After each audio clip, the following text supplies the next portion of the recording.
আসসালামু আলাইকুম ভিউয়ার্স, সবাই কেমন আছেন? আশা করি সবাই ভালো আছেন।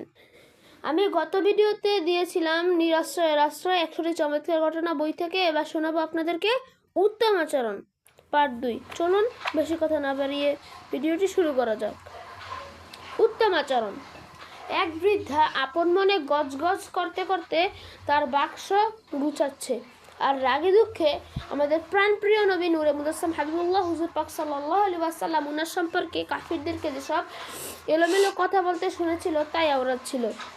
যখন মুসলমানগণ হুজুর পাক সাল্লাল্লাহু আলাইহি ওয়াসাল্লাম উনার দিক নির্দেশনায় পবিত্র মক্কা শরীফ বিজয় করেছিলেন, তখন অনেক কাফিরই পবিত্র মক্কা শরীফ ছেড়ে পালিয়ে যাচ্ছিল। যদিও কাফিরদের প্রতি অসাধারণ ভাবনা ছিল, তেমনি ভেবে সেই বৃদ্ধাও শহর ছেড়ে চলে যেতে মন স্থির করেছে। কিন্তু এই বয়সে একাকী দেশান্তরী হওয়া কি সোজা কথা? সেই পথ ধরে আসছিলেন আমাদের প্রাণপ্রিয় নবী, যিনি নূরে মুজাসসাম হাবিবুল্লাহ হুজুর পাক সাল্লাল্লাহু আলাইহি ওয়াসাল্লাম। বৃদ্ধাকে একাকী কথা বলতে দেখে তিনি তার নিকট গেলেন, তার খোঁজ খবর নিলেন। বৃদ্ধা উনাকে চিনত না, সে তার অবস্থা ওনাকে খুলে বলল।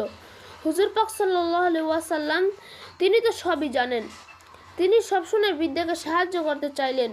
বৃদ্ধা রাজি হলে তার মালপত্রগুলো তিনি বয়ে নিয়ে চললেন। বৃদ্ধা কিন্তু সারা রাস্তা হুজুর পাক সাল্লাল্লাহু আলাইহি ওয়াসাল্লাম ওনার শান মুবারকের খিলাফ কথা বলতে বলতেই গেল। তারপর শহরের কিনারে আসার পর সে হুজুর পাক সাল্লাল্লাহু আলাইহি ওয়াসাল্লাম ওনার এই ইহসান মুবারকের শুকরিয়া আদায় করে ওনার পরিচয় জানতে চাইল।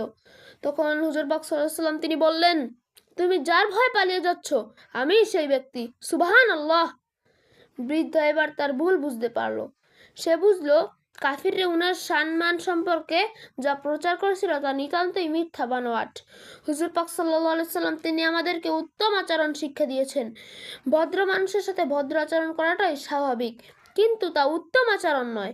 উত্তম আচরণ হলো বিরূপ ব্যবহার পেয়েও বিনিময়ে উত্তম ব্যবহার করা। সুবহানাল্লাহ। তো বন্ধুরা, যদি ভিডিওটি ভালো লেগে থাকে চ্যানেলটি সাবস্ক্রাইব করে পাশে থাকবেন। আসসালামু আলাইকুম ওয়া রাহমাতুল্লাহি ওয়া বারাকাতুহু।